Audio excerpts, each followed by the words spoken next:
कोणी आहे का घरात? अहो मॅडम तुम्ही या ना. प्राचीला बरं वाटत नाही. अरे बापरे, काय झालं? काळजीचं कारण नाही. प्राची पहिल्यांदाच शहाणी झाली. माझ्या परीने मी मार्गदर्शन केलंच आहे. आता तिला तुमच्या मायेची गरज आहे. येते. ताई, पोटात खूप दुखतंय. घाबरू नकोस. प्रत्येक बाईचं आयुष्य नव्याने सुरू होतं जेव्हा ती वयात येते. आणि तू आता वयात आलीस.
मुलगी एकदा नाही तर 3 वेळा जन्म घेते.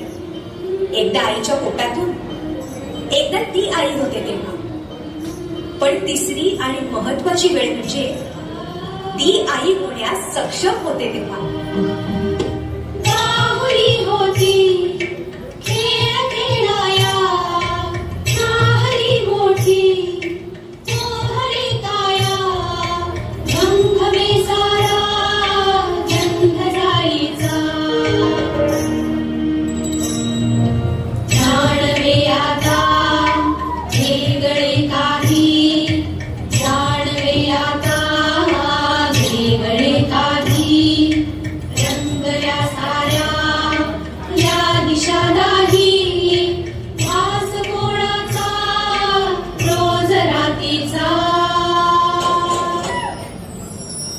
हे एक सुंदर वरदान आहे जे फक्त स्त्रियांना मिळतं.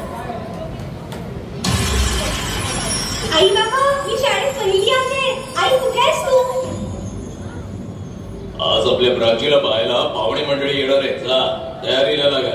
अहो पण किती लहान आहे ती. आई माणसांना जेवढं सांगितलं जातं तेवढंच करावं. देखा, ऐकलंस ना बाबा काय म्हणाले? मी नाही जाणार तुम्हाला सोडून. समाजातल्या परंपरेला तुझी आई सुद्धा बदलू शकत नाही. सुन्या सुन्या मनामध्ये सूर हलके, नव्या जुन्या आठवणी भास पडके, दारी सदनीचे सूर काढे, मनी हूर हूर चाले, विरहाचा पुढे वारसा. हरवीने सजली काया, सासरची मिळत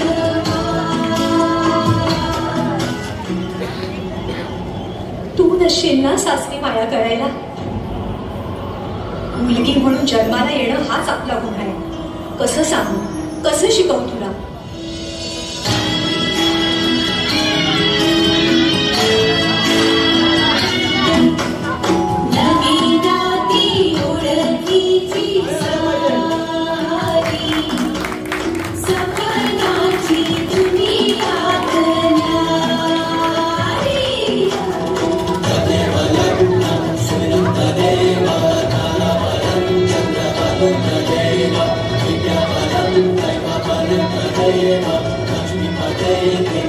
Love,